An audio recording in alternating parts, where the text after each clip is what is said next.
Hi, my name's Nicole. This is my science fair project, Time to Melt. My project's about trying to find the hottest time of the day by melting chocolate in a parabolic solar cooker. I got this idea while I was at the Lawrence Hall of Science on a field trip last year, and I saw this solar cooking kit and thought this would be a good idea to use in a science fair project.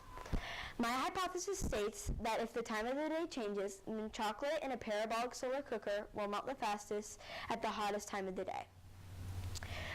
During my experiment, I first assembled the solar cooking kit. Then I picked a place in my backyard so the sun hit the middle of the cooker directly. Next, I put a square of Hershey's chocolate in the metal cylinder so it could cook. I timed how long it took for the chocolate to melt with a stopwatch.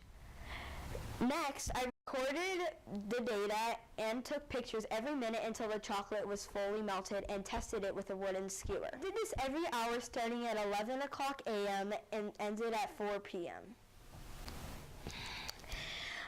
Based on my research, I believe that during the fall in Northern California, the hottest time of the day would be at 2 p.m.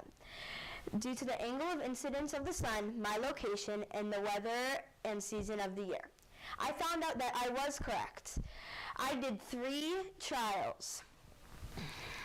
It averaged out that it was 2 p.m. When changing the time of the day, the average hottest time of the day averaged out to be 2 p.m. When changing the time of the day, the shortest amount of time it took for the chocolate to melt averaged out to be 4.25 minutes. But during the hottest time of the day, it completely melted in 2 minutes. In order to test my hypothesis and determine the hottest time of the day, I had to consider all variables. I kept the testing location, the size of the chocolate piece, the parabolic solar cooker, and the outdoor thermometer, stopwatch, and even the angle of the sun consistent. I did this by keeping the sun focused on the center of the solar cooker.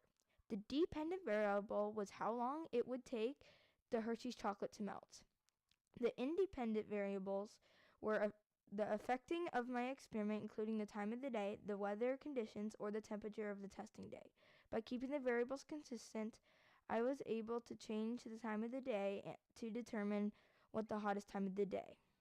My experiment has educational as well as safety benefits. It teaches how powerful the sun can be. By finding out what the hottest time of the day is and why, people can learn about the angle of incidence of the sun and how it affects the earth. They can also prepare for the hottest time of the day by staying hydrated, using sunscreen, and doing outdoor work before and after this time. In the future, I might not choose an outdoor experiment that depended on the weather because I could only get results on sunny days and when I wasn't in school. This made it harder to get trials done in the fall. If I was going to repeat the science experiment, I would do it during the summer where there is better weather and I'm not in school. My only question is how this might change the overall results.